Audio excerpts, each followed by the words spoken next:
이번에는 말하기조차 힘들고 부담스러운 사건입니다.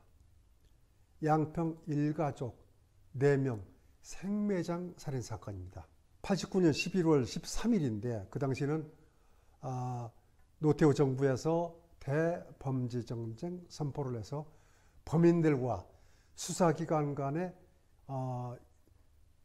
범죄가 시작됐던 시대입니다. 이 범죄전쟁 선포는 사회기강을 확립하기 위해서 모든 수사기관이 최고의 수사력을 동원하던 시기였는데 이때에 양평에서 일가족 4명이 생매장되는 살인사건이 발생합니다. 그런데 비록 발생지가 양평입니다마는 우리 경기도 경찰은 이 사건을 인지하지 못하고 있었습니다. 그런데 11월 어느 날 우리 경기도경으로 충남경찰청에서 공조수사 의뢰가 왔습니다. 즉 양평국도에서 일가족 4명이 납치돼서 살해됐는데 그게 신고된 사실이 있었느냐.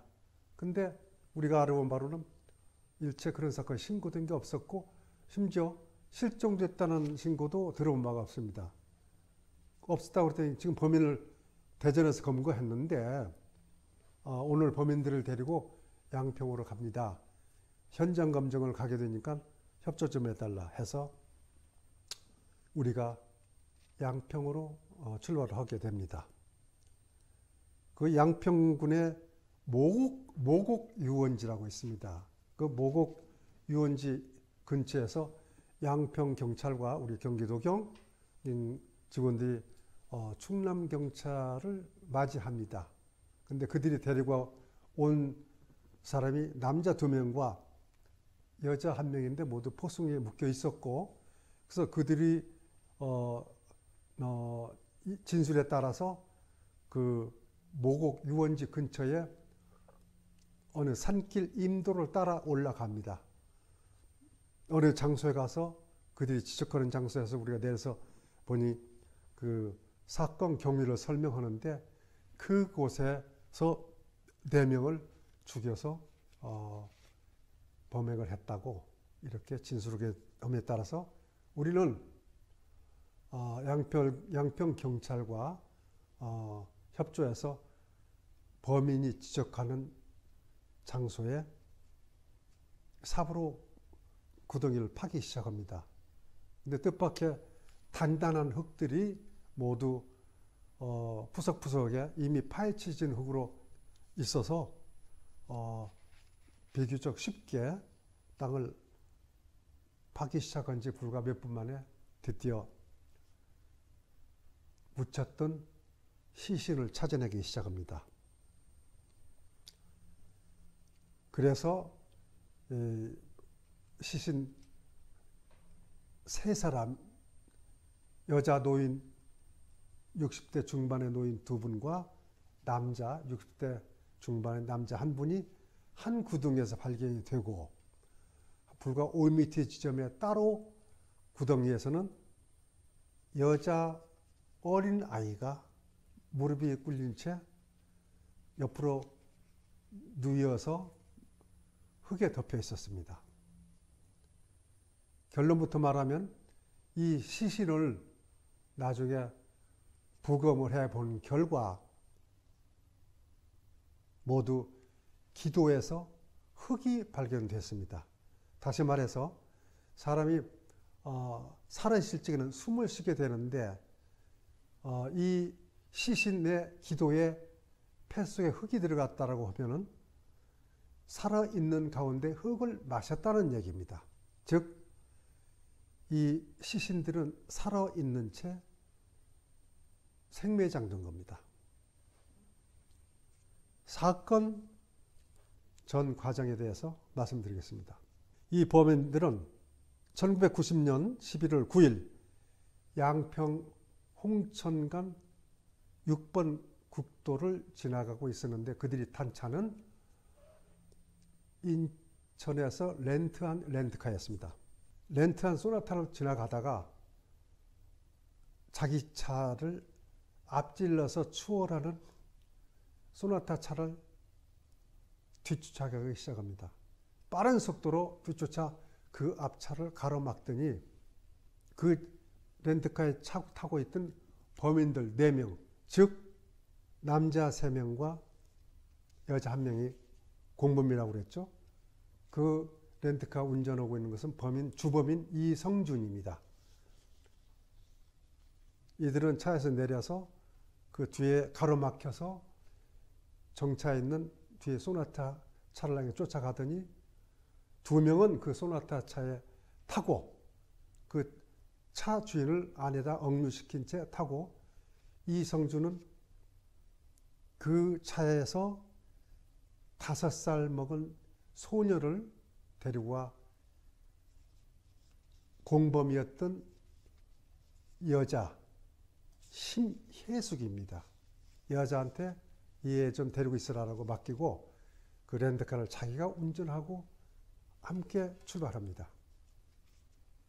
이들은 사전에 공모를 했던지 어젯밤에 이들이 민박을 했던 양평군의 모곡 유원지 근처에 민박집을 향해서 갑니다. 그 가는 이유는 어제 민박집에서 이 4명이 방 2개를 얻어서 자고 납치한 사건 당일날 아침에 나오려다가 보니까 남자들이 숙박료를 안 냅니다. 그러니까 민박집 주인이 숙박료 내라 하니까 아무도 내는 사람이 없어요. 또 이 여자인 심혜숙에도 현금이 없었습니다. 그래서 심혜숙이는 가지고 있는 자기 통장을 보여주면서 조금 있다가 농협에서 현금을 찾아가지고 갖다 주겠습니다 라고 하니까 민박집 주인은 그냥 가면 도망갈 줄 알고 못 가게 합니다. 그러니까 심혜숙이는 자기를 믿게 하기 위해서 대전의 자기 집 주소와 대전 자기 집 전화번호를 알려줍니다. 그러니까 민박집 주인 있는 데서 자기 대전집 전화를 걸어서 확인해 본 민박집 주인은 그러면 갔다가 이따 현금을 가져와라 하고서 보내줍니다. 그래서 이들은 이 납치 사건 직전에 심혜숙이가 농협에 가서 통장에서 현금을 인출해 가지고 민박집을 갖다 주려고 하던 판이었는데 따라서 이들은 납치한 차와 함께 민박집을 향해서 갑니다. 그리고 심혜숙이는 내려서 민박집 주인한테 돈을 갚고 이 남자 범인들은 민박집에서 필요하다고 삽을 빌립니다. 어디다 쓰려고 그러니까 잠깐 쓰고 갖다 주겠다라고 해서 빌리는데 이미 삽을 빌리려고 한다면은 이들은 납치 직후에 이들을 죽이기로 결정을 하게 되는데 나중에 밝혀진 바에 의하면은 이들은 이따 또 얘기하겠습니다만은 이 사건 전에 강원도 강릉에서 신혼 부부를 강도를 하고 차를 뺏는 이런 범행을 저질렀습니다. 그로 인해서 이들이 그 뺏은 차를 타고 다니다가 자기네들 인적사항 신원이 노출됨으로써 수배 중인 걸 알게 됩니다. 때문에 이 납치 사건도 만약에 살려두면은 틀림없이 자기들 또 범행이 노출될 것이다 라고 생각해서 자기들끼리 의논합니다. 죽여버리자. 그리고 매장하자. 그래서 삽을 빌린 겁니다. 그리고 이 범인들은 납치한 소나타에 타고 있던 그 남자 한 분과 여자 3분을 그대로 차에 억류시킨 채 범인 둘이 그 차에 타고 렌트카, 즉 공범인 여자 심혜숙이가 데리고 있는 납치한 차에서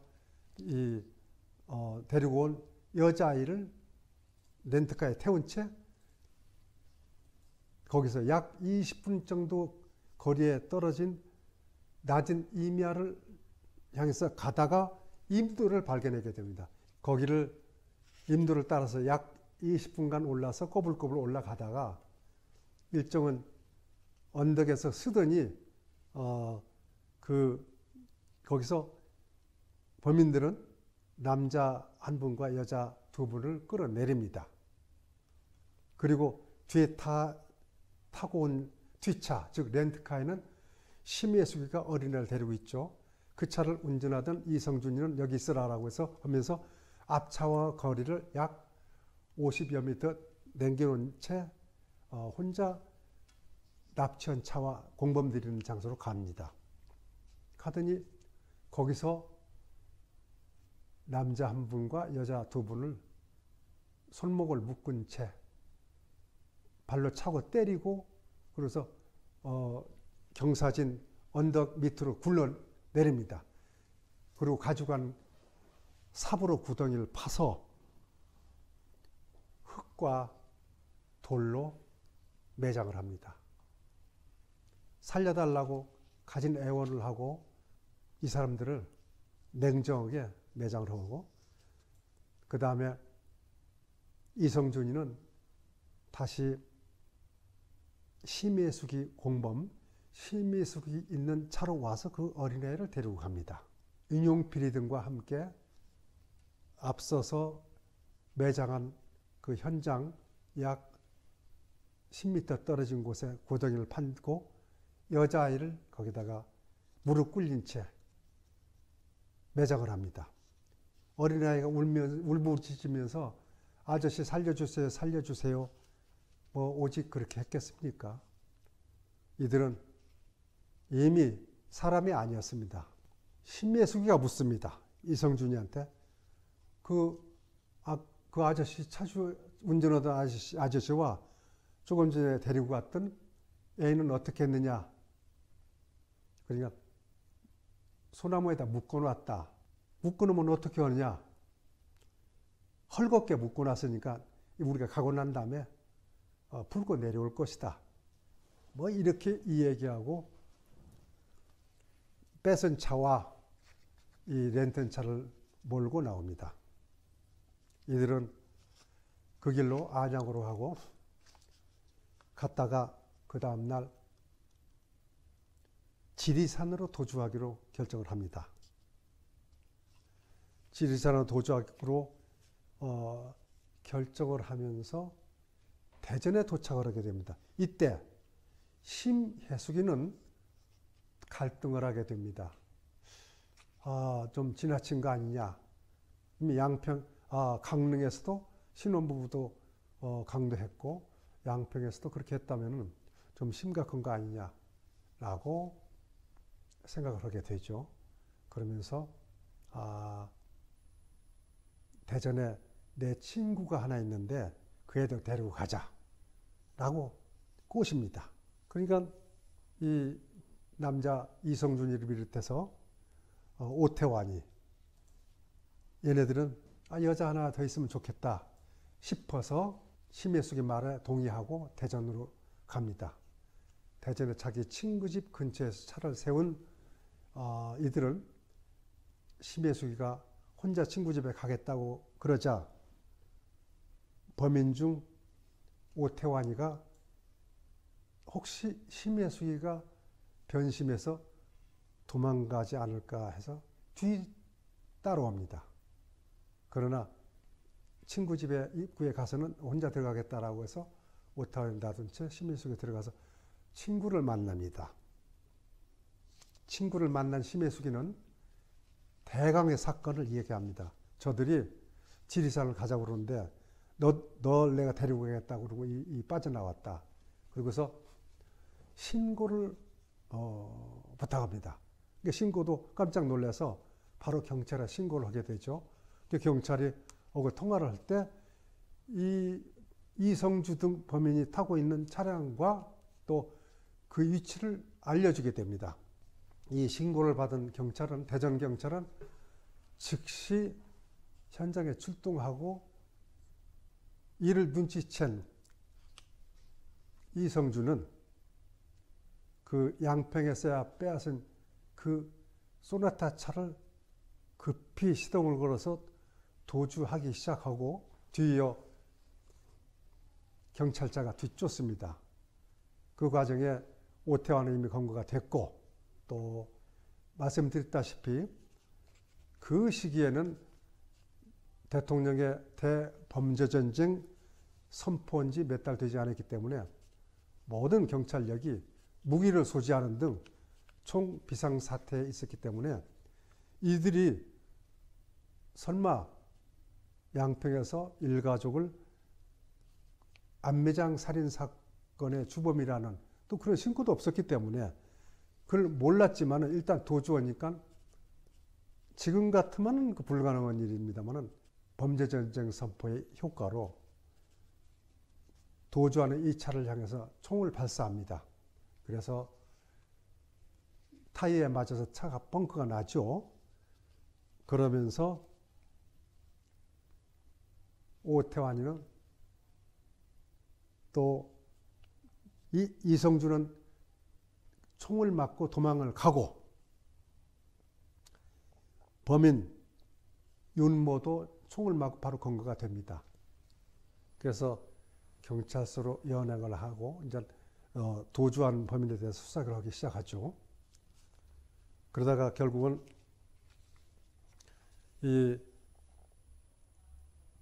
심혜숙의 신고에 의해서 이들이 이제 검거가 되면서 사건 전모가 드러나게 되는데, 단 심혜숙이는 자기가 알고 있는 내용이 양평에서 국도변에서 차를 세워가지고 그들을 압박하고 차를 뺏고 그 남자 하나 운전수와 자기가 데리고 있던 여자아이를 산에다가 소나무에다 묶어놨다, 이렇게만 얘기를 합니다. 그렇기 때문에 대전 형사들은 아직 생매장 사건을 모르고 있었습니다. 그러던 가운데 검거된 공범들이 그 양평 납치를 해서 그 운전수인 남자와 여자를 어떻게 했느냐라고 하니까 비로소 죽여서 매장을 했다라는 시인을 하게 됩니다. 거기까지는 심혜숙이는 몰랐던 겁니다. 나중에 수사 결과를 이따 다시 말씀드리겠습니다만은, 그로 인해서 이 양평 일가족 생매장 사건이 세상에 드러나게 됩니다. 그리고 이들이 다 부상을 당해서 체포된다거나, 특히 이성준의 경우는 며칠 후에 총을 맞은 채 대전 모 아파트 옥상에서 숨진 채로 발견됨으로써 이 사건 범인들은 전부 검거게 됩니다. 그러면서 이들이 나중에 재판 결과 남자 죽은 이성준을 제외한 윤용필과 심혜숙 등 남자 2명과 여자 1명은 사형 선고를 받습니다. 이 사형 선고를 받고 이제 재판이 시작되는 과정에 심혜숙의 가족들은 심혜숙의 행위가 결코 사형 선고를 받을 만한 살인의 직접적인 책임이나 공모 사실이 없다 해서 변호사를 선임해서 이제 법정 투쟁을 하게 되는데, 이 과정은 특히 심혜숙이 관련해서는 매우 드라마틱하고, 또 심혜숙이가 선임한 김모 변호사의 정의감 넘치는 사건의 실체를 파악하기 위한 노력이 하나의 휴머니즘으로 이따 별도로 말씀드리겠습니다. 질문 있으면 말씀하세요. 혹시 그 당시 뉴스 같은 거 한번 볼 수 있을까요? 뉴스 화면 한번 볼까요? 네. 살려주세요. 5살 난 어린이 처절한 애원이 국민 모두의 눈에 가슴에 돌덩이와 흙더미로 함께 무너져 내린 날이었습니다. 사람이 도대체 이럴 수도 있단 말인가. 11월 12일 MBC 뉴스데스크는 차라리 외면하고 싶은 양평 일가족 생매장 살해 사건 소보부터 전해드리겠습니다. 말 그대로 인면수심의 일가족 생매장 사건의 주범 얼굴은 신문으로 덮여져 있었습니다. 주범 이성준은 오늘 오전 대전시 동구 천동 주공아파트 옥상에서 가슴에 총상을 입고 숨진 채로 발견이 됐습니다. 경찰은 주범 이성준이 숨짐에 따라서 나머지 범인 3명에 대해서 이들의 여죄를 집중 수사하고 있습니다. 대전문화방송의 서영석 기자와 제2사회부 정형일 기자가 차례로 보도합니다. 잔인한 살인 행각을 펴온 주범 이성준은 바로 이곳에 차를 급히 멈추고 이쪽 옆길로 해서 천동 아파트로 달아났습니다. 이때가 지난 10일 낮 1시 40분쯤으로 숨진 채로 발견된 주범 이성준은 오른쪽 가슴에 총상을 입고 피를 흘리면서 대전시 동구 천동 주공아파트 12동 5층 비상계단을 통해서 옥상으로 올라가 숨었습니다. 이성준은 총알이 박힌 가슴을 두 손으로 지혈시키며 이곳에 숨어 있다가 추위와 굶주림을 이기지 못한 채 숨져갔습니다. 숨진 이성준은 흰색 점퍼와 검은색 바지를 입고 있었으며 왼쪽 허벅지에 등산용 칼을 차고 있었고 현금 77,600원이 바지에 들었습니다. 그 물탱크가 있어갖고 그 범인이 그 지친 상태로다가 가슴에 관통상을 입고서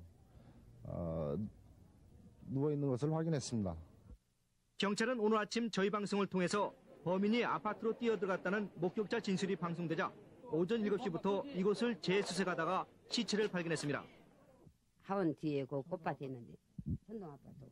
근데 그 천동 아파트를 가려면 그 화원하고 이렇게 신장로가 또 있잖아요 거기에. 근데 거기는 서심치 않고 그냥 걸어가더니 그 아파트에 있는 데로 쑥 들어가더라고. 이성준은 지난 10일 대전시 중구 대영동 패밀리 관광호텔 앞 노상에서 경찰이 쏜 총을 맞고 오중 추돌 사고를 일으키며 4km 떨어진 천동까지 차를 몰고 와 아파트 옥상에 숨어 있다가 오늘 새벽 0시를 전후에 숨진 것으로 보고 있습니다. 그러나 경찰은 범인들이 차를 버리고 간 곳에서 불과 30m 떨어진 아파트 옥상에 대한 수색은 소홀히 함으로써 주범 이성준을 생포하지 못하고 사체를 발견한 데 그쳐 여죄를 추구하는 데 실패해서 문제점을 드러냈습니다. 대전에서 MBC 뉴스 서영석입니다.